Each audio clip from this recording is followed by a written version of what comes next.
नमस्कार, मेरा नाम सागर कुमार है और आप बेधड़क देख रहे हैं। और हर रोज की भांति आज भी हमारे साथ जुड़ चुके हैं न्यूज हाट के managing editor Ajay Kumar. Mister sir, बहुत बहुत स्वागत है सर आपका। धन्यवाद सागर तो जी। देखिए, बेधड़क में हम लोग लगातार बिहार की राजनीति में जो तमाम सवाल उठ रहे हैं, अंदर खाने की खबरें क्या कुछ चल रही हैं, बिहार की सियासत में क्या उठक पटक हो रहा है, उन तमाम बातों की जानकारी आप तक पहुंचाते हैं। और आज भी हमारे पास एक गंभीर सवाल है और उसके जवाब हम सर से जानने का प्रयास करेंगे। देखिए, सवाल यही है कि आखिर नितिन नवीन के बाद कौन? जी हाँ सर, राष्ट्रीय कार्यकारी अध्यक्ष तो नितिन नवीन बन गए हैं, लेकिन सवाल यह है कि आपने ही कल कहा था कि अब तो वो राज्यसभा जाएंगे, क्योंकि इतने बड़े पद पर हैं, तो विधायक रह के तो इतने बड़े पद पर राजनीति नहीं कर सकते हैं। तब उनको बांकीपुर का जो सीट है वो छोड़ना पड़ेगा। और ऐसी स्थिति में जब वो बांकीपुर की सीट छोड़ेंगे, तब कौन सा ऐसा उम्मीदवार होगा भाजपा में जो बांकीपुर सीट से चुनाव लड़ सकता है?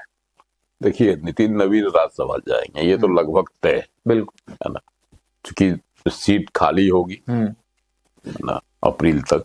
अप्रैल में 2026 में 5 राज्यसभा की सीट बिहार से खाली हो रहे हैं। उनमें से एक सीट पर चर्चा है कि नितिन नवीन को राज्यसभा भेजा जा सकता है।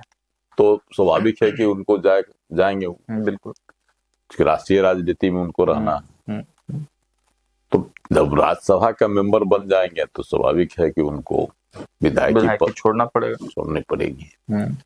तो जब वह छोड़ेंगे तो बांकीपुर विधानसभा क्षेत्र में भी उपचुनाव कराने की अनिवार्यता हो जाएगी। बिल्कुल बिल्कुल। और हो सकता है कि बंगाल चुनाव के साथ साथ अगले ही साल न होना है, अगले साल होना है, यहाँ का भी चुनाव करा लिया जाए।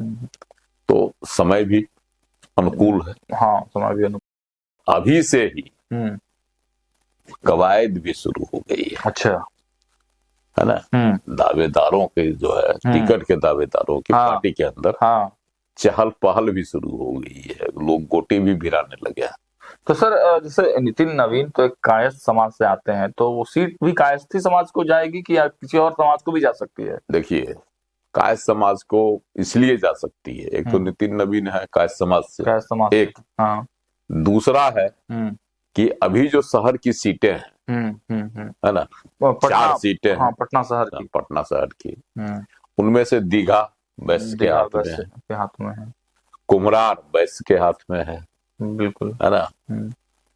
उसके बाद पटना साहिब वह कुशवाहा के हाथ में है ना, रत्न। और रह गया बांकीपुर, एक ही कायस्थ है ना। जब कुम्हरार की सीट दी गई थी, वो भी कायस्थ की ही सीट थी, अरुण कुमार सिन्हा की, जब दी गई थी वैश्य को, है ना, तब बड़ा किचकिच हुआ था।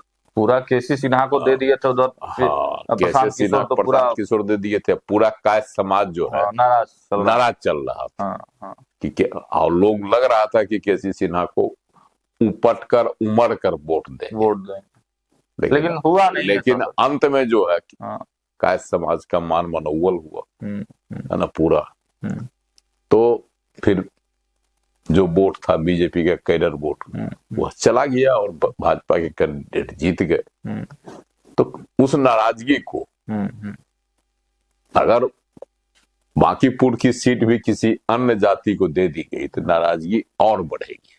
सर, राष्ट्रीय अध्यक्ष बना दिया गया सर अब कायस्थ समाज को, तब पर भी नाराजगी। राष्ट्रीय अध्यक्ष बना दिया गया नितिन नवीन को, ठीक, बहुत बड़ा जो है बिहार के लिए बहुत बड़ी बात हुई। बहुत बड़ी बात है बिहार के लिए। और मतलब जो इस तरह की सामाजिक बात कर रहे होंगे, जातिगत वाले नेता होंगे, वो भी उसके लिए भी और बिहार के लिए तो गौरव की बात है ही। गौरव की बात है।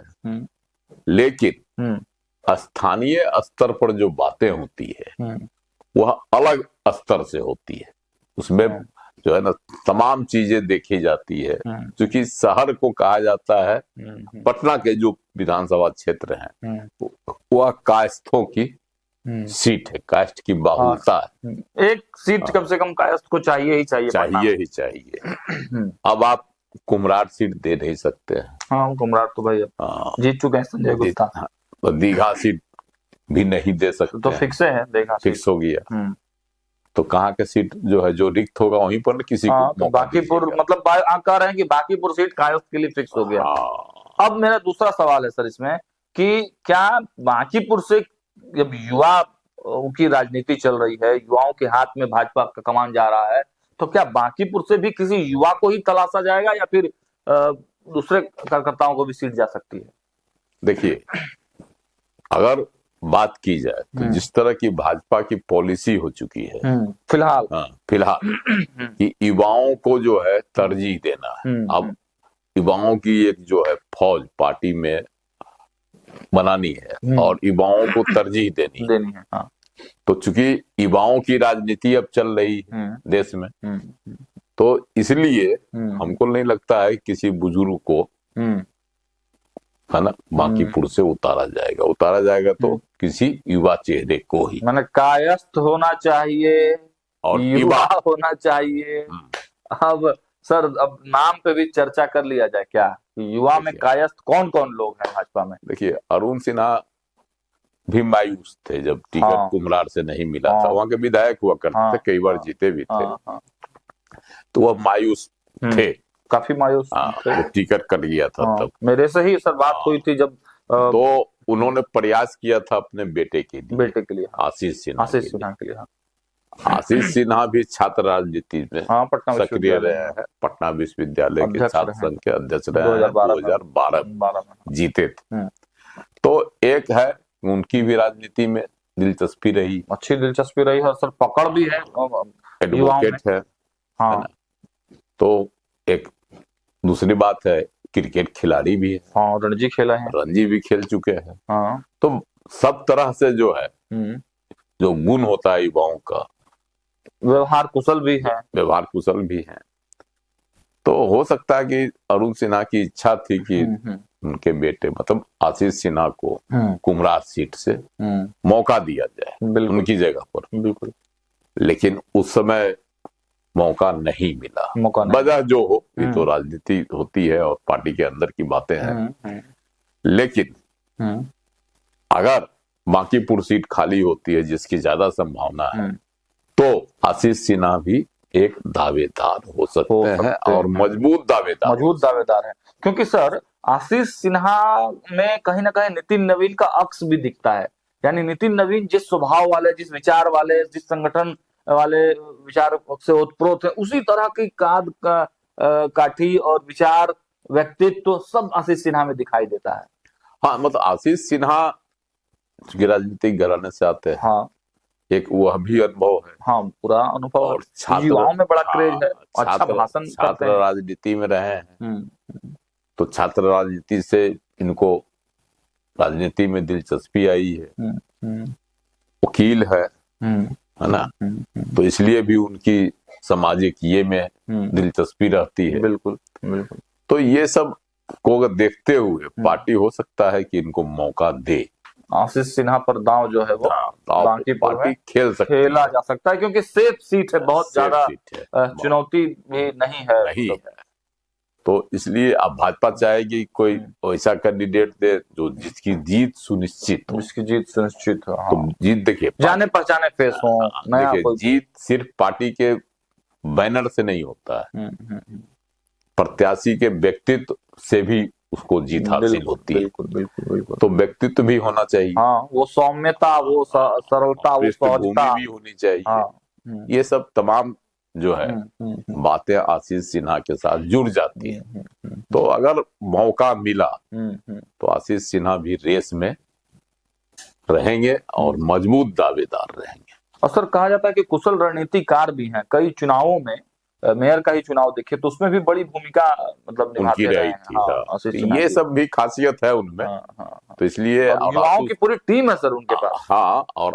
और जो है आपको अरुण सिन्हा की भी मुराद पूरी उनकी भी मुराद पूरी हो जाएगी, इच्छा पूरी, कायस्थ समाज भी खुश हो जाएगा, कायस्थ समाज भी खुश हो जाएगा, नए नेता को एंट्री मिल गई। हालांकि कायस्थ समाज से और लोगों के भी नामों की चर्चा है। अच्छा, कौन कौन लोग हैं? लेकिन अब एक है ऋतुराज सिन्हा, तो बड़े नेता हैं, बड़े नेता, मंत्री हैं, राष्ट्रीय मंत्री हैं। लेकिन कहता है ना कि विधायकी भी कम नहीं होती है। लोकसभा कहा जाता है कि सर उनके मन में था कि भाई लोकसभा से वह का चुनाव, लोकसभा या राज्यसभा, लोकसभा का चुनाव लड़ना चाहते थे पटना साहिब से। लेकिन जहां रविशंकर प्रसाद हो तो वहां ऋतुराज सिन्हा का नाम अंतिम समय में सर इनका नहीं। इसे भी देखिए, होता क्या है कि जगह रविशंकर प्रसाद जी खड़ा हो जाएंगे, इच्छा व्यक्त कर देते, बड़े तो उनका नाम काटना कहीं न कहीं जो है भाजपा के शीर्ष नेतृत्व के लिए मुश्किल होता। ऐसे तो पार्टी कुछ भी निर्णय ले लेती है ना, स्वच्छंद होती है पार्टी। लेकिन रविशंकर प्रसाद के आगे तो कहीं न कहीं ऋतुराज सिन्हा को भी राजनीति सीखनी होगी। है ना। मानते हैं कि उनके पिताजी आर.के. सिन्हा बड़े राज्यसभा के सदस्य रहे हैं, भाजपा के बड़े नेता रहे हैं, सब कुछ रहा है ना। लेकिन फिर भी ऋतुराज सिन्हा को तो अभी राजनीति सीखनी होगी कहीं न कहीं से। अभी राष्ट्रीय मंत्री उनको बना दिया गया, पूर्वोत्तर राज्यों के प्रभारी भी, सह प्रभारी भी, सब कुछ है। सर इस बार शाहाबाद के जो जीत हुई है उसमें अहम भूमिका कहा जा रहा है ऋतुराज सिन्हा का। हम इसको भी मानते हैं क्योंकि उनके पास भी एक फौज है, पूरी फौज है ना। SIS का जो है, SIS तो उनका बिजनेस पार्ट है, लेकिन वो भी फौज है एक तरह से कहिए। फौज है बिल्कुल। उसका भी जो है इस्तेमाल चुनाव में हो सकता है बिना किसी लाई लपेट के। अच्छा, क्योंकि एक है संगठन है ना भाई, बहुत बड़ा संगठन है, अपना संगठन है। तो ये सब है उनके साथ सब कुछ। लेकिन अब है उनकी इच्छा विधायक बनने की होती है या राष्ट्रीय राजनीति में ही रहने की रहेगी। यह भी एक होता है, बहुत लोगों की इच्छा होती है कि हम राष्ट्रीय राजनीति में ही रहे, इसलिए कि राष्ट्रीय राजनीति में बड़ी पहचान होती है ना। उनका बड़ा ऑरा भी है सर। बड़ा ऑरा भी एक तो चर्चा यह भी है सर कि कुम्हरार भी सीट उनको ऑफर की गई थी, लेकिन शायद उन्होंने मना कर दिया। देखिए, मना कर दिया होगा, ये चर्चा है। चर्चा है कि उनको नहीं कहेंगे, उस समय ऑफर हुआ होगा। लेकिन अगर उनको ऑफर हुआ रहता, देखिए एक सवाल है जी, अगर उनको ऑफर हुआ रहता तो किसी कायस्थ को ही ढूंढ कर दिया जाता। ये भी बात सही बोल रहे हैं। इसमें देखिए कहीं न कहीं कुछ न कुछ लोचा है, मानना पड़ेगा इसको। नहीं तो बैस को क्यों दिया गया? बैस को दिया, मतलब आशीष सिन्हा ही थे, आशीष सिन्हा को ही दे दिया जाता, आशीष सिन्हा को दिया जाता, या फिर अरुण सिन्हा को ही उतार दिया जाता मैदान जंग में। अगर किसी कास्ट को देना अनिवार्यता थी तब लेकिन ऐसा तो हुआ नहीं, भाजपा ने बैस को उतार दिया। तो ये जाति बदलनी ही थी। जाति बदल भाजपा, एक देखिए भाजपा का शीर्ष नेतृत्व है ना, प्रयोग भी करता है। आखिर एक जाति विशेष के बल पर कितना दिन तक चलेंगे? दूसरी जातियां भी मेरे साथ जुड़ती हैं कि नहीं, इसका भी तो आप समय समय पर टाइम टू टाइम देखते रहिएगा, विश्लेषण करके कि भाई मेरे साथ क्या है। तो हो सकता है। दूसरा नाम आप कह रहे हैं कि ऋतुराज सिन्हा का है। ये इनके नामों की भी चर्चा है ना। और तीसरा नाम भी एक है, वह है रविशंकर प्रसाद जी के पुत्र है ना। हालांकि वो बहुत ज्यादा बिहार के राजनीति में इंटरेस्ट नहीं रखते हैं। आदित्य शंकर प्रसाद एडवोकेट है सुप्रीम कोर्ट के, है ना। भाजपा के युवा मोर्चा से, भाजपा से जुड़ा हुआ है उनका, हालांकि अभी पार्टी में कुछ नहीं है, लेकिन जुड़ाव है, पिताजी रहे हैं। तो हो सकता है अगर सक्रिय राजनीति में आने की इच्छा हो तो वह भी दावेदारी ठोक सकते हैं। ऐसे रविशंकर प्रसाद जी इसके लिए सहमत होंगे कि नहीं होंगे, यह एक बड़ा सवाल है। तीनों नेताओं में सबसे प्रमुख दावेदार आप किसको? एक आदित्य सिन्हा लगता है ज्यादा, आशीष सिन्हा, आशीष सिन्हा, आदित्य नहीं कहूंगा, आशीष सिन्हा ज्यादा मजबूत दावेदार लगते हैं, इसलिए वह अरुण सिन्हा के पुत्र भी है और राजनीति में उनकी सक्रिय भी है, दिलचस्पी भी। युवा मोर्चा में भाई प्रदेश मंत्री का दायित्व भी है, प्रदेश मंत्री का दायित्व भी है उनका पार्टी में, युवा मोर्चा का। तो देखिए हमारे सवालों के सटीक जवाब तो सर ने दे दिए। हालांकि भारतीय जनता पार्टी है, कब कौन सा फैसला ले ले ये कोई नहीं जानता। क्रिकेट और राजनीति